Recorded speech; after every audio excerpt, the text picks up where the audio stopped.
Good morning बच्चों। बच्चों कैसे हो आप लोग?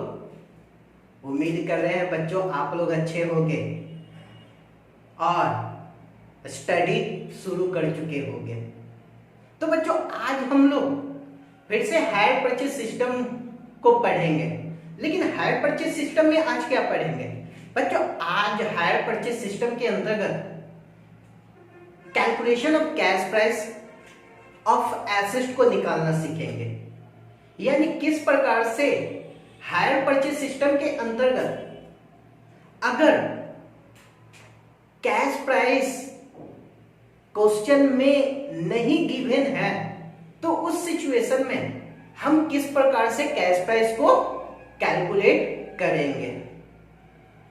तो बच्चों वैसे बच्चों जो हमारे वीडियो से पहली बार जुड़ रहे हैं उन सभी बच्चों से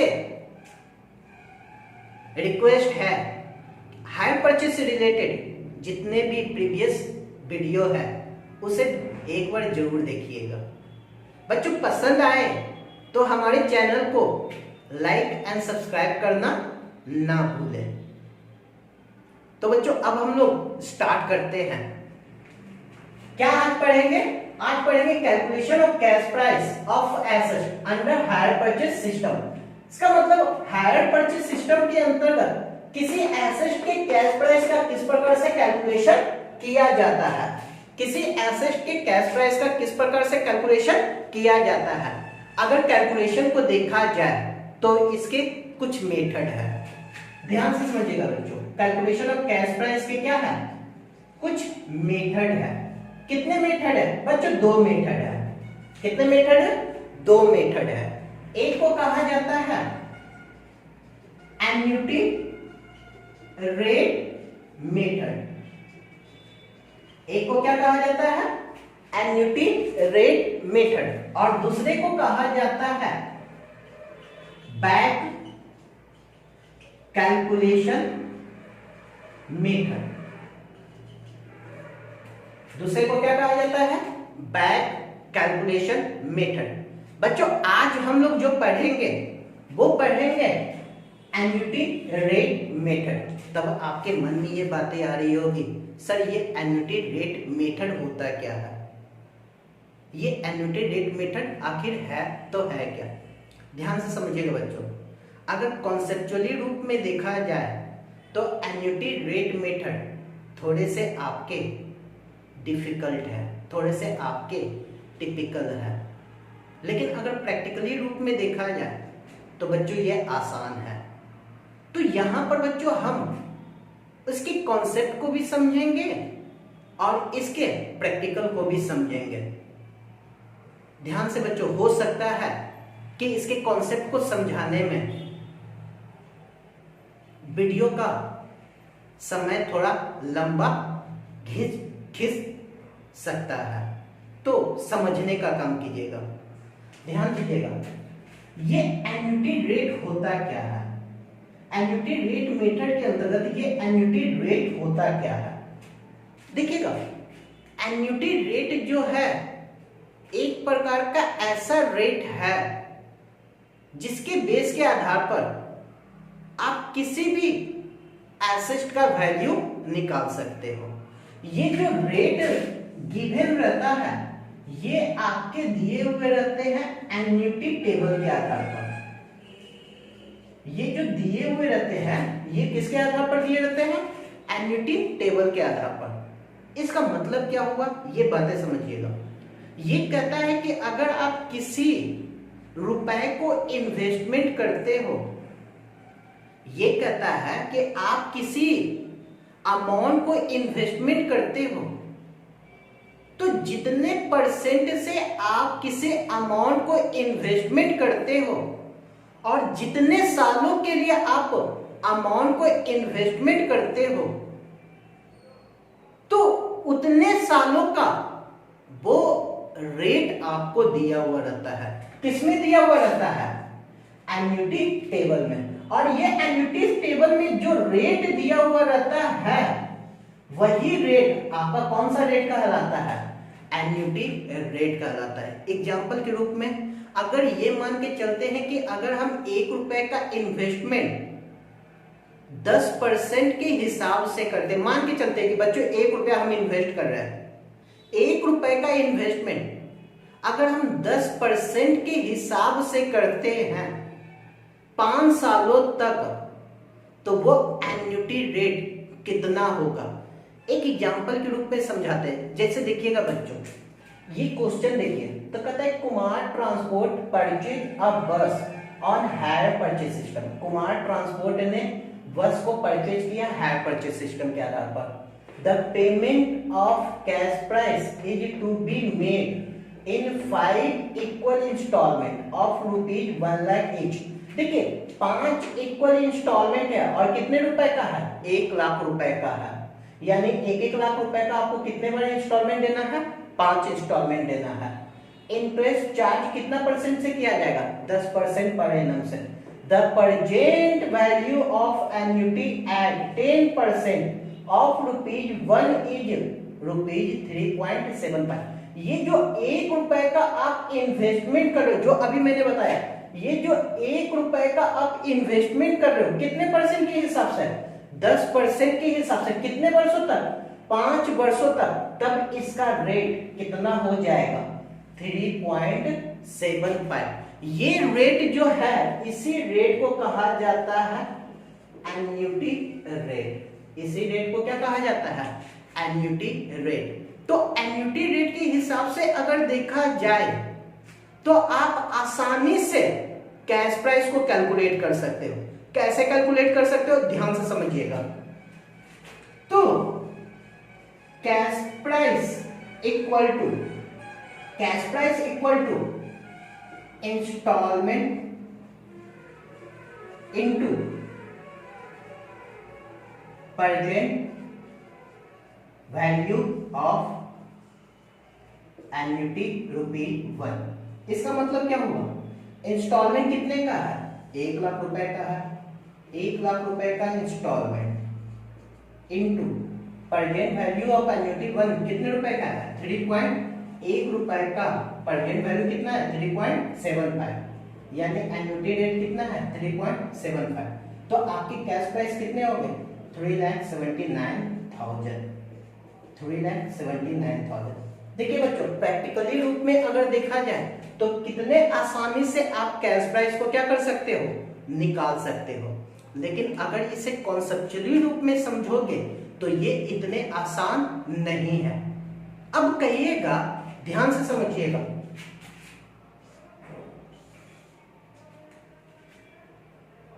मैं यहां पर आज का समय मेरा 0 पीरियड होगा या नहीं? अगर मैं आज यहां पर खड़ा हूं, आज मैं यहां पर खड़ा हूं और मुझे इंस्टॉलमेंट पे करना है। कितने सालों का इंस्टॉलमेंट पे करना है? 5 सालों का इंस्टॉलमेंट पे करना है। तो फर्स्ट ईयर का इंस्टॉलमेंट पे करेंगे, सेकेंड ईयर का इंस्टॉलमेंट पे करेंगे, थर्ड ईयर का इंस्टॉलमेंट पे करेंगे, फोर्थ ईयर का इंस्टॉलमेंट पे करेंगे और फिफ्थ ईयर का इंस्टॉलमेंट पे करेंगे। तो फर्स्ट ईयर ये मेरा हो गया, ये सेकेंड ईयर हो गए, ये थर्ड ईयर हो गए, ये फोर्थ ईयर हो गए और ये फिफ्थ ईयर हो गए। आज मैं अगर किसी एसेट को खरीदूंगा तो क्या आज ही उसका पेमेंट करूंगा इंस्टॉलमेंट का? नहीं बच्चों, फर्स्ट ईयर के लास्ट में करूंगा, यहां पर करूंगा। जब फर्स्ट ईयर का इंस्टॉलमेंट पे कर दूंगा तो फिर कब करूंगा? सेकेंड ईयर के लास्ट में करूंगा। जब सेकेंड ईयर का कर दूंगा तो फिर कब करूंगा? थर्ड ईयर के लास्ट में करूंगा। उसी प्रकार फोर्थ ईयर के लास्ट में करूंगा और फिफ्थ ईयर के लास्ट में करूंगा। अगर मैं यहां पर 1-1 रुपए का भी इंस्टॉलमेंट पे कर रहा हूं, अगर मैं 1-1 रुपए का भी इंस्टॉलमेंट पे कर रहा हूं, तो आप कहिएगा कि सर मैंने टोटल 5 रुपए का इंस्टॉलमेंट पे कर दिया। मैं बच्चों कहूंगा कि नहीं, ये आपकी सोच गलत है। आप कहिएगा कि सर नहीं, अगर मैं 1 रुपया आज दे रहा हूँ, 1 रुपया कल दे रहा हूँ, 1 रुपया परसों दे रहा हूँ, 1 रुपया उसके अगले दिन दे रहा हूँ, 1 रुपया उसके अगले दिन दे रहा हूँ, यानी 1 रुपया अगर मैं फर्स्ट ईयर में दे रहा हूँ, 1 रुपया अगर मैं सेकेंड ईयर में दे रहा हूँ, 1 रुपया अगर मैं थर्ड ईयर में दे रहा हूँ, 1 रुपया अगर मैं फोर्थ ईयर में दे रहा हूँ, 1 रुपया अगर मैं फिफ्थ ईयर में दे रहा हूँ, तो टोटल मैंने 5 रुपए दिया। मैं कहूंगा नहीं बच्चों, ये सही नहीं है। ये जो आपका 1 रुपए है, इसका आज का वैल्यू कितना है। आप जो कल 1 रुपए पे करोगे उसका आज का वैल्यू कितना है। आप जो 3rd ईयर में पे करोगे उसका आज का वैल्यू कितना है। आप जो 4th ईयर में पे करोगे उसका आज का वैल्यू कितना है। आप जो 5th ईयर में पे करोगे उसका आज का वैल्यू कितना है, ये मुझे बताइए। और ऐसे वैल्यू को ही हम लोग कहते हैं प्रेजेंट वैल्यू ऑफ एन्युटी। यानी प्रेजेंट वैल्यू ऑफ एन्युटी का मतलब होता क्या है। प्रेजेंट वैल्यू ऑफ एन्युटी कहा किसे जाता है। एन्युटी रेट समझ में तो आ गया बच्चों कि एन्युटी टेबल में ये आपके दिए हुए रहते हैं। याद रखिएगा एन्युटी टेबल आपके क्वेश्चन में दिए हुए नहीं रहेंगे, बल्कि क्वेश्चन में आपको आसानी से आपका जो एन्युटी रेट रहता है वो आपके गिवन रहेंगे। लेकिन आखिर ये आता कैसे है, आखिर ये बनता कैसे है। तो ये कहता है कि अगर मैं 1-1 रुपए का, अगर मैं यानी यहां पर 1-1 लाख रुपए हम मान के चलते हैं कि ये 1-1 रुपए मैं 5 सालों तक पे करूंगा, तो क्या वो वैल्यू 5 रुपए बनेगा। तो बच्चों नहीं, ये कभी भी 5 रुपए नहीं बनेगा। अब कहिएगा कि क्यों नहीं बनेगा सर। एक चीज मेरे को बताइएगा, क्या आज का 1 रुपए साल के अंत का 1 रुपए के बराबर होगा। इसका मतलब आज के दिन अगर मैं खड़ा हूं यहां पर 1 रुपए लेके, और साल के अंत में अगर मुझे 1 रुपए पे करना है, तो क्या वो 1 रुपए के बराबर होगा। समझ में आया। फिर से समझिएगा। आज मैंने किसी एसेट को हायर परचेज सिस्टम पर खरीदा और मुझे साल के अंत में इंस्टॉलमेंट देना है। अगर साल के अंत में इंस्टॉलमेंट देना है तो आज मेरे पास अगर 1 रुपए है और मैं कहता हूं कि ये 1 रुपए मैं साल के अंत में दूंगा, तो क्या वो वाकई में 1 ही रुपए रहेगा। नहीं। क्यों। क्योंकि मनी के वैल्यू में यानी रुपए के वैल्यू में धीरे धीरे कमी आती है। रुपए के वैल्यू में क्या आती है, धीरे धीरे कमी आती है। एक कॉन्सेप्ट है जिसे हम लोग कहते हैं टाइम वैल्यू ऑफ मनी। ये टाइम वैल्यू ऑफ मनी कहता क्या है। ये टाइम वैल्यू ऑफ मनी ये कहता है कि जैसे जैसे समय बढ़ेगा वैसे वैसे मनी के वैल्यू में कमी आएगी। जैसे जैसे पीरियड बढ़ेगा वैसे वैसे मनी के वैल्यू में क्या आती हुई चली जाएगी, कमी आती हुई चली जाएगी। तो वही बात है कि आज अगर आप 1 रुपए साल के अंत में पे कर रहे हो, 2 रुपए साल के अंत में पे कर रहे हो, तीसरे साल के अंत में फिर 1 रुपए पे कर रहे हो, चौथे साल के अंत में फिर 1 रुपए पे कर रहे हो, 5वें साल के अंत में फिर 1 रुपए पे कर रहे हो, तो समय के जैसे जैसे बढ़ने पर क्या ये 5वें साल में 5 रुपए रहेगा। नहीं बच्चों। क्यों, समझिएगा। आज अगर आपको 1 रुपए में 2 टॉफी मिलते हैं,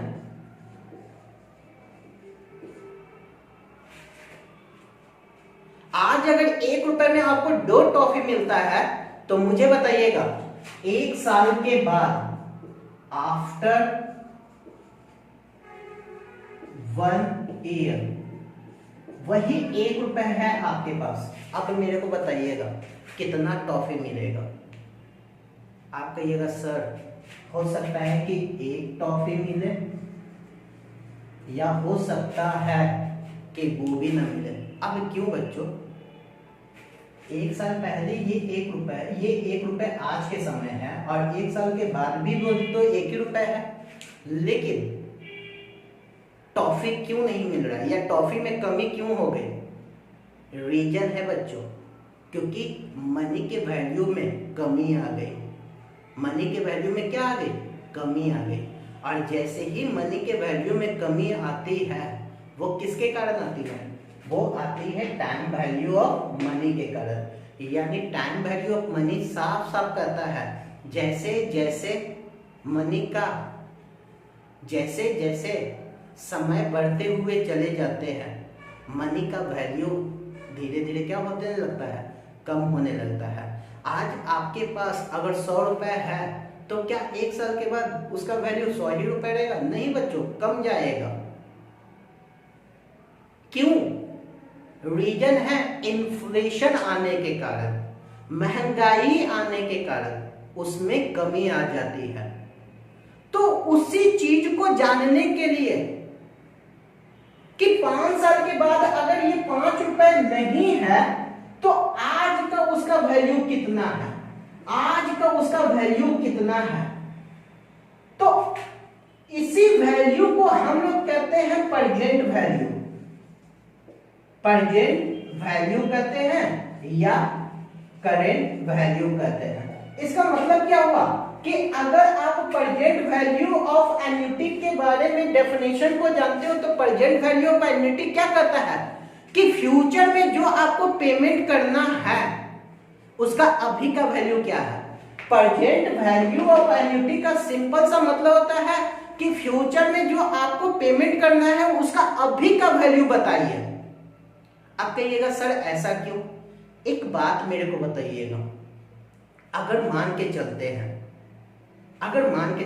कि मैंने एक एसेट कैश में खरीदा 5 लाख रुपए का और ये एसेट 5 सालों तक चलेगा।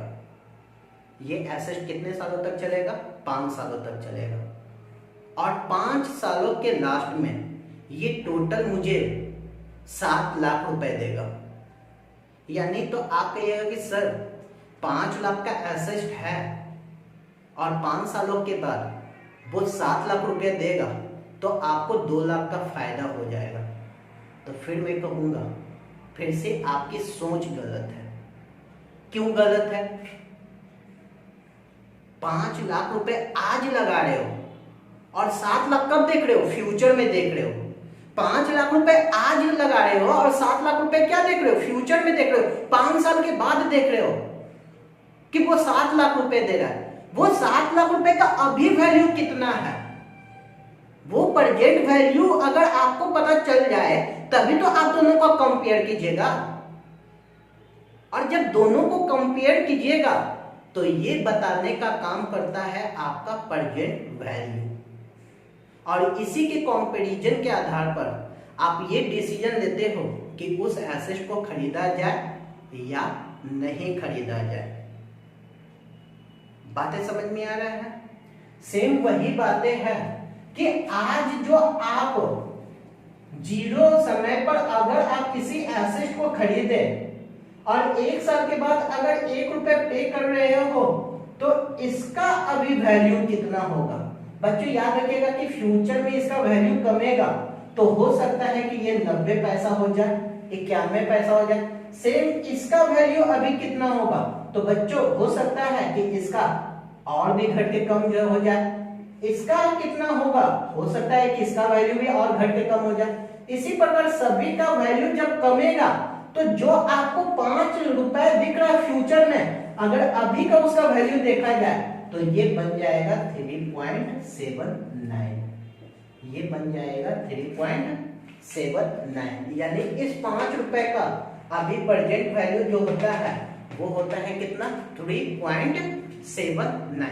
आप कहिएगा सर ये कैसे निकाला जाता है? सर एक्चुअल में ये कैलकुलेटर पर आप लोग निकालने का काम करते हो। कैसे निकालते हो जरा समझिएगा बच्चों, ध्यान से समझिएगा। मेरे को कितने रेट से लगाना है? 10% के रेट से लगाना है। कितने रुपए का इन्वेस्टमेंट करना है? 1 रुपए का इन्वेस्टमेंट करना है और ये बनेगा कितना? 3.79। तो अगर मैं यहाँ पर 1 रुपए का वैल्यू आज देखता हूं 1.10, तो आज का वैल्यू 1 साल के अंत का वैल्यू कितना होगा? 0.90, यानी 0.91 हो जाएगा। कितना हो जाएगा? अगर दूसरे साल को देखूं तो दूसरे साल को देखोगे तो 0.82। अगर तीसरे साल को देखूं तो बच्चों फिर से 0.75। अगर फोर्थ ईयर में देखूं तो बच्चे 6.68। और अगर फिफ्थ ईयर में देखूं तो आ जाएंगे 0.62। और ये सब जोड़िएगा तो आएगा 3.79। इसका मतलब कि ये जो 1 रुपए का वैल्यू एक साल के अंत में 91 पैसे हो जाएंगे। ये 1 रुपए का वैल्यू दूसरे साल के अंत में जो 1 रुपए दिख रहा है उसका वैल्यू कितना हो जाएगा? 82 पैसा। तीसरे साल के अंत में जो 1 रुपए दिख रहा है उसका वैल्यू कितना हो जाएगा? 75 पैसे। फोर्थ ईयर में जो 1 रुपए आपको दिख रहा है उसका वैल्यू कितना हो जाएगा? 68 पैसे। और फिफ्थ ईयर में जो 1 रुपए दिख रहा है उसका वैल्यू कितना हो जाएगा? 62 पैसे। और टोटल मिला के जो आपको 5 रुपए दिख रहा था उसका वैल्यू कितना हो गया? 3.79। तो ये जो वैल्यू है ये वैल्यू आपका प्रेजेंट वैल्यू है। कितने रुपए का? 1 रुपए का। इसी प्रकार से 1 रुपए हो, 100 रुपए हो, 1 लाख रुपए हो, 10,000 हो, 20,000 हो, 50,000 हो, किसी का भी वैल्यू आप निकाल सकते हो, बशर्ते ये रेट आपके क्या रहेंगे? बदलते रहेंगे। ये 10% के हिसाब से था तो इतना, अगर 5% के हिसाब से होता तो 1.05, अगर 12% के हिसाब से होता तो 1.12, अगर 8% के हिसाब से होता तो 1.08। और जितनी बार करना है उतनी बार कैलकुलेटर को क्या करते हुए चले जाइए? इक्वल टू को दबाते हुए चले जाइए। एक बार दबाइएगा तो 1 साल का, 2 बार दबाइएगा तो 2 साल का, 3 बार दबाइएगा तो 3 साल का। इसी प्रकार जितने साल का यहाँ पर दिया रहेगा उतने साल का आप एन्युटी वैल्यू आसानी से क्या कर सकते हो? निकाल सकते हो। तो ये था बच्चों आपका कॉन्सेप्चुअली पोर्शन, जो कि आपके किस प्रकार से किसी एसेट का वैल्यू एन्युटी टेबल के आधार पर दिखाया जाता है। चूंकि बच्चों ये था कॉन्सेप्ट का, अगर प्रैक्टिकल के रूप में देखा जाए तो एग्जाम में वो रेट आपके गिवन रहेंगे, आपको निकालने की जरूरत नहीं है। तो आप कैश प्राइस को सिंपल से इंस्टॉलमेंट में प्रेजेंट वैल्यू ऑफ एन्युटी जो दिया रहेगा उससे मल्टीप्लाई कर दीजिएगा, वो वैल्यू आपका क्या हो जाएगा? कैश प्राइस आ जाएंगे और आसानी से आप अपने क्वेश्चन को क्या कर सकते हो? सॉल्व कर सकते हो। लेकिन अगर कॉन्सेप्चुअली देखोगे तो प्रेजेंट वैल्यू का मतलब ही होता है यहाँ पर time value of money apply होता है और इन्फ्लेशन अप्लाई होता है, जिसके कारण इसके वैल्यू में धीरे धीरे क्या हो जाती है? रुपए के वैल्यू में कमी हो जाती है। और जो फ्यूचर में वैल्यू है, जो फ्यूचर में आपको पेमेंट करना है, उसका अभी का वैल्यू क्या होगा? तो अभी का वैल्यू मात्र 3.79 होंगे। यानी फ्यूचर में इन्फ्लेशन के कारण उसके रुपए में क्या आ जाती है? कमी आ जाती है। और कमी आने के कारण उसी वैल्यू को जब हम जानते हैं अभी के समय में तो वो कहलाता है present value of annuity. Clear है बच्चों? तो ये था बच्चों एन्युटी मेथड।